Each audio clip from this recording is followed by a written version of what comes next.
Assalamualaikum to all my beautiful students. So welcome back to your own platform of journey to MBBS. So guys, अभी तक हम complete कर चुके हैं nervous tissue कि nervous system में कौन कौन से सेल्स होते हैं और अभी तक हम कर चुके हैं detail structure of our brain.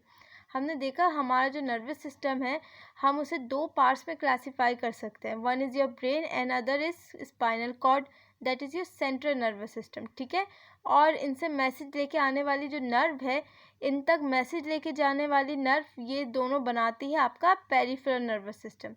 Previous lecture में हमने ब्रेन और स्पाइनल कॉर्ड जो थोड़ा बहुत आपके सिलेबस में दे रखा है उसको भी डिस्कस कर लिया था, और ब्रेन को तो हम अब तक डिटेल में डिस्कस कर चुके हैं। I hope you have understood everything done. Before I proceed to peripheral nervous system, let's have a look on reflexes. तो रिफ्लेक्सेस क्या है?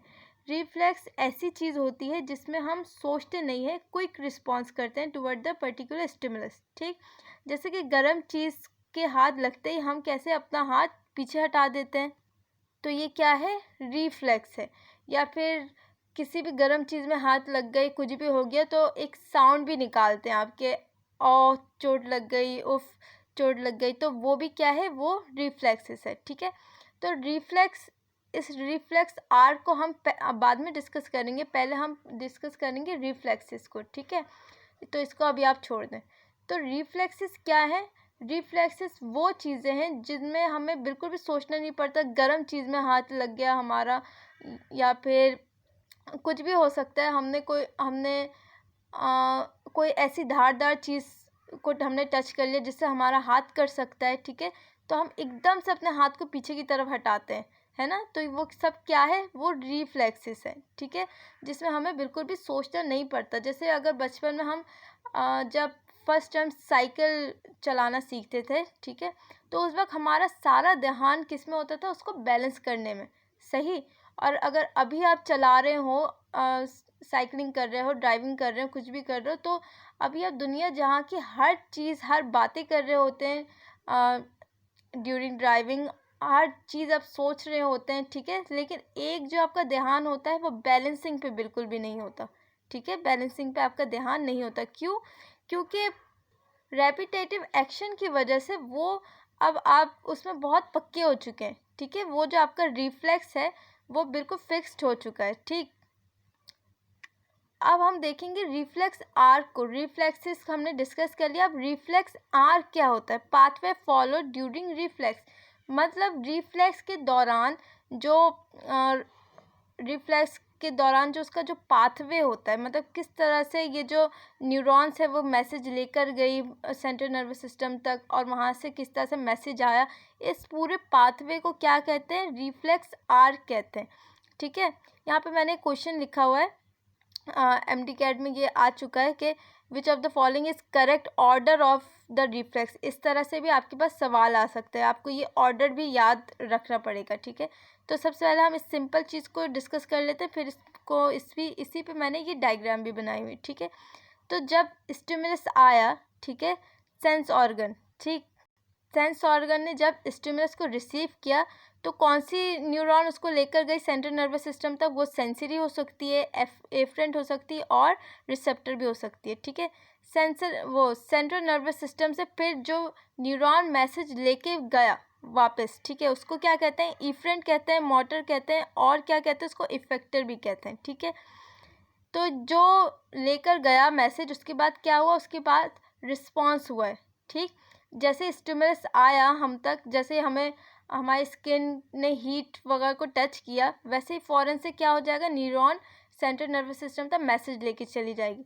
फिर सेंट्रल नर्वस सिस्टम से दोबारा मैसेज आएगा, रिस्पॉन्स वो करेगा कि हाथ हमने पीछे हटाना है या क्या करना है। ठीक है, तो हमें इतना सोचना नहीं पड़ता। ये क्या होता है? बहुत ही जल्दी से ये सारा प्रोसेस हो रहा होता है। तो इसी तरह ये देखें, यहाँ क्या हुआ है? यहाँ पे हैमर किया है। ठीक है, जैसे ये एक छोटा सा हैमर है, जैसे स्किन पे हैमर किया है, स्टिमुलस पहुँचा है। ठीक है, अब यहाँ से फ़ौरन से जो मैसेज है, न्यूरॉन है, वो कहाँ तक चली गई? हमारे स्पाइनल कॉर्ड तक, that is called central nervous system. Spinal cord तक चली गई। अब स्पाइनल कॉर्ड से फ़ौरन से एक न्यूरॉन, मोटर न्यूरॉन, मैसेज लेके कहाँ पर आई? हमारे मसल्स पे। ठीक है, मसल पे आई। तो मसल ने क्या करना है, मसल ने आप कॉन्ट्रैक्ट करना है और फिर ये पैर पीछे की तरफ हट जाएगा, हटा देंगे, ठीक है।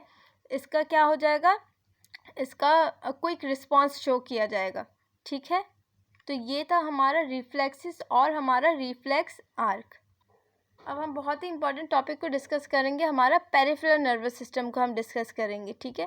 तो पेरिफेरल नर्वस सिस्टम को हम 2 पार्ट्स में डिवाइड कर सकते हैं, पहले भी हम ये सब पढ़ चुके हैं, सही। हमारा ऑटोनॉमिक नर्वस सिस्टम और सिम्पैथेटिक नर्वस सिस्टम, ठीक है। तो ये किसके पास तक मैसेज लेके जाते हैं, ये हमारे इनवॉलंटरी ऑर्गन्स तक मैसेज लेके जाते हैं और ये हमारे वॉलंटरी ऑर्गन्स तक लेके जाते हैं, ठीक है। अब इसके अंदर फर्दर 2 चीज़ें और हैं हमारे पास, सिम्पैथेटिक नर्वस सिस्टम और पैरासिम्पैथेटिक नर्वस सिस्टम। ये किस में यूज़ होता है, ये हमारा इमरजेंसी के वक्त यूज़ होता है, ठीक है। और ये किस कंडीशन में यूज़ होता है, नॉर्मल कंडीशंस में यूज़ होता है। इनको भी हम डिटेल में डिस्कस करेंगे आगे जाके। और ये वाला पार्ट क्या है हमारे पास, सोमैटिक नर्वस सिस्टम, जिसके अंदर क्या है, क्रेनियल नर्व्स है हमारे पास और स्पाइनल नर्व्स है, ठीक है। तो ये हम अभी अपने क्रेनियल नर्व्स को डिस्कस करेंगे, ठीक है। ये सब क्या है, उनके नाम और उनके फंक्शंस वगैरह। तो सबसे पहली बात जो हमें याद रखनी है, हमारे अंदर कितने क्रेनियल नर्व्स हैं, हमारे अंदर 12 पेयर्स हैं, ठीक है। रेप्टाइल्स, बर्ड्स और मैमल्स के अंदर कितनी होती है, 12 पेयर्स होती हैं, ठीक। और फिश और एम्फीबियंस के अंदर कितनी होती है, 10 पेयर्स होती हैं, ठीक है। तो क्रेनियल नर्व्स होती कौन सी है, जो नर्व ब्रेन और जो वॉलंटरी ऑर्गन्स है उनको आपस में कनेक्ट करे, उसको क्या कहते हैं, क्रेनियल नर्व्स कहते हैं उनको। तो ये हमारी कितनी 12 क्रेनियल नर्व्स हैं, ठीक है। ये सारे उन क्रेनियल नर्व्स के नाम हैं, ये उनका नंबर है, ठीक है। इन सब को आपने किस में याद रखना है, इनके ऑर्डर में याद रखना है। ये बहुत ज़रूरी है कि इनके ऑर्डर में आप याद रखें। एमडी कैट में जो क्वेश्चंस आते हैं वो इसी तरह से आते हैं कि कौन से नंबर वाला जो क्रेनियल नर्व है उसका फंक्शन क्या है, ठीक है। वो इस तरह के सवाल आते हैं उसमें, सही। और कौन सा सेंसरी है, कौन सा मोटर है और कौन सा मिक्स्ड है। इसमें 2 किस्म के होते हैं, एक सेंसरी होते हैं और एक मोटर होता है और मिक्स होते हैं, ठीक है। उस पर हम अभी आते हैं, लेकिन सबसे पहले इनका नाम ऑर्डर में याद रखने के लिए आपको ये निमोनिक याद करना पड़ेगा, ठीक है। ये निमोनिक अगर आप याद करेंगे तो और भी बहुत सारे निमोनिक होते हैं, लेकिन मैंने जिससे याद किया था वो ये निमोनिक है जिसको मैंने यहाँ लिखा हुआ है। किस तरह से इसको याद किया था, on old Olympic towering top often and German viewed some hopes, ठीक है। इन सब के पहले पहले वर्ड इसमें आते हैं, तो इस तरह से आपको इसको याद कर लेना है। अच्छा, और कौन सी न्यूरॉन मोटर है तो कौन सी सेंसरी है और कौन सी मिक्स्ड है, वो आप इस तरह से याद करेंगे। ये एक और निमोनिक मैंने यहाँ पे लिखा हुआ है, क्या है ये निमोनिक, सम से money matters but my brother से बिग बुक्स मैटर मोर, ठीक है। तो इसका भी पहला वर्ड देखेंगे, जिसमें एस आ रहा है वो क्या है, सेंसरी है। जिसमें एम आ रहा है वो क्या है, मोटर है। और जिसमें बी आ रहा है वो क्या है, वो मिक्स्ड है, ठीक है। अब ये सेंसरी न्यूरॉन, मोटर न्यूरॉन और ये मिक्स्ड न्यूरॉन होते कौन से, न्यूरॉन जो सिंगल सेल होती हैं जिनके अंदर, ठीक है। नर्व एक अलग चीज़ है, न्यूरॉन एक अलग चीज़ होती है, ठीक है। नर्व और न्यूरॉन के बंडल्स को हम नर्व कहते हैं, मतलब न्यूरॉन के जो एक्सॉन्स होते हैं, न्यूरॉन्स के जो सारे एक्सॉन्स होते हैं उनका जो बंडल होता है उनको हम क्या कहते हैं, नर्व कहते हैं, ठीक है।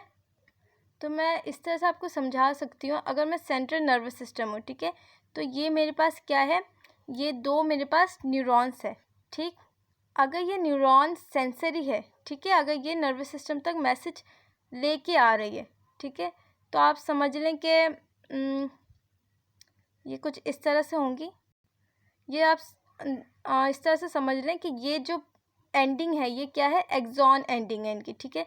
और ये यहाँ पे क्या है, इनकी सेल बॉडी हो गई, ठीक है। ये डेंड्राइट्स वगैरह सब कुछ यहाँ पे, और ये क्या है, एक्सॉन है। अगर सारे एक्सॉन एक तरफ आ रहे हैं, न्यूरॉन के सारे एक्सॉन एक तरफ आ रहे हैं, तो उनका बंडल मिलके क्या बना देगा, न्यूरॉन। और ये कौन से वाले न्यूरॉन होंगे, ये होंगे मोटर, ठीक है।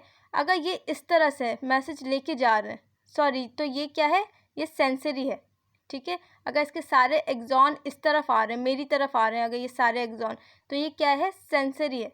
अगर इसकी डायरेक्शन हमने यू चेंज कर दी, अब ये सारे जो डेंड्राइट्स है, सेल बॉडी है, वो मेरी तरफ है, और ये जो एक्सॉन के बंडल है वो किस तरफ है, ये बुक की तरफ है, ठीक है। और ये सेल बॉडी वगैरह ये सब कुछ क्या है, मेरी तरफ है। तो इनका जो बंडल है, ये बंडल क्या कहलाएगा, ये बंडल कहलाएगा मोटर, ठीक है।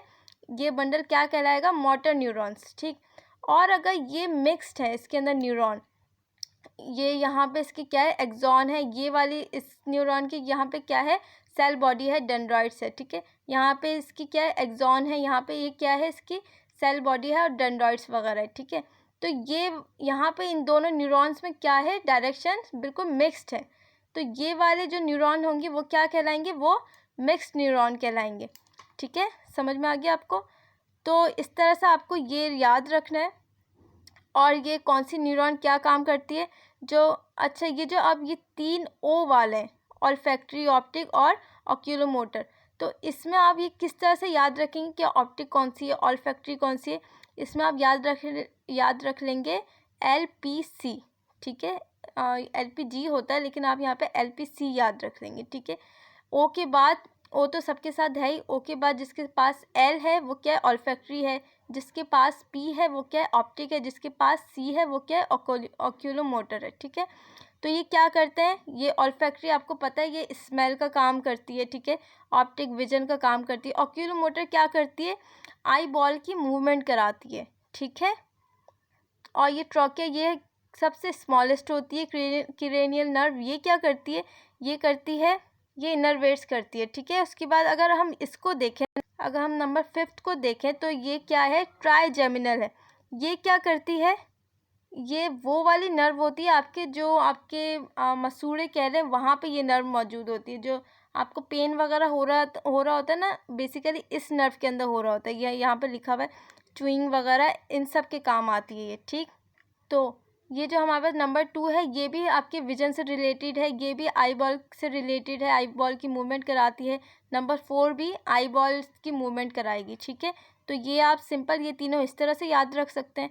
उसके बाद इसको अगर आप याद रखना चाहें तो इस तरह याद रख लेंगे कि जो आपके मसूड़ों में पेन वगैरह जो होती है वो किस नर्व में होती है, इसमें होती है, ट्राइजेमिनल में होती है, ठीक है। नंबर 6 भी आपके आई बॉल की मूवमेंट कराती है। तो ये सारी चीज़ें आपने इस तरह से याद रखनी है। उसके बाद अगर हम देखें स्पाइनल नर्व्स को, ठीक है, तो ये ऑल मिक्स होती है इन नेचर, ठीक है। क्या है हमारे पास, कितनी है, एक है ऑटोनॉमिक नर्वस सिस्टम और दूसरी क्या है, पैरासिम्पैथेटिक नर्वस सिस्टम। आपको पता है कि ऑटोनॉमिक जो होती है, सॉरी हमारे पास क्या है, ये ऑटोनॉमिक नर्वस सिस्टम जिसके अंदर 2 कैटेगरीज हैं, ठीक है। पहले को हमने कहा है सिम्पैथेटिक नर्वस सिस्टम और दूसरे को हमने कहा है पैरासिम्पैथेटिक नर्वस सिस्टम। और सिम्पैथेटिक नर्वस सिस्टम आपको पता है ये किस में काम करता है, आपकी इमरजेंसी वाली कंडीशंस में। इसको आपको एक एक पढ़ के याद रखने की ज़रूरत नहीं है। आपसे इतना याद रख लें कि आप जब डर जाते हैं, किसी से जब लड़ाई हो जाती है, या आपको जब बहुत टेंशन हो रही होती है, एग्जामिनेशन हॉल के बाहर किसी से लड़ाई हो गई, मारने या भागने वाली जो कंडीशन है उसमें, ठीक है, किसी से डांट पड़ने वाली है, आपने कुछ घर में तोड़ फोड़ दिया है, तो उस कंडीशन में आपके साथ जो जो हो रहा होता है वो सब कुछ क्या है, सिम्पैथेटिक नर्वस सिस्टम है, ठीक है। सब कुछ क्या है, सिम्पैथेटिक नर्वस सिस्टम है। क्या क्या होगा आपके साथ, आपकी हार्ट रेट बढ़ेगी, इंक्रीज हार्ट रेट, ठीक है। जब आपको घबराहट हो रही होती है, सही, सांस आपकी फूलने लगती है। सांस क्यों फूलने लगती है, क्योंकि वेजो कंस्ट्रक्शन हो रही है, मीन्स कि ज़्यादा एनर्जी की ज़रूरत है। ज़्यादा एनर्जी की ज़रूरत है तो ज़्यादा ऑक्सीजन की भी ज़रूरत है, और उस ऑक्सीजन को अंदर लेने के लिए क्या होगा, यहाँ पे वेजो कंस्ट्रक्शन होगी, ठीक है। और वेजो कंस्ट्रक्शन की वजह से आपका जो ब्लड प्रेशर है वो भी इंक्रीज़ करेगा, ठीक है। ये जो आपकी ग्लैंड है वो क्या करेगी, स्वेट ग्लैंड सिक्रीशन करेगी स्वेट की, ठीक है। तो डर की हालत में जो कुछ भी होने वाला, आपके जैसे रोंगटे खड़े हो जाना, आंखें फटी की फटी रह जाना, ये सारे जो मुहावरे हैं वो किस में फिट होते हैं, सिम्पैथेटिक नर्वस सिस्टम में ये सब फिट होते हैं। और ये वाली जो कंडीशन है ये क्या है, इसमें इसका सब उल्टा हो जाएगा, ठीक है। ये वाली पैरासिम्पैथेटिक जो नर्वस सिस्टम है इसमें ये नॉर्मल कंडीशन है ये इसकी, ठीक है। उम्मीद है आपको आज का लेक्चर समझ में आ गया होगा। अगर आपको अच्छा लगा तो इसको लाइक करें, हमारे चैनल को सब्सक्राइब करें और इसको ज़्यादा से ज़्यादा इस वीडियो को आप शेयर करें। अल्लाह हाफ़िज़।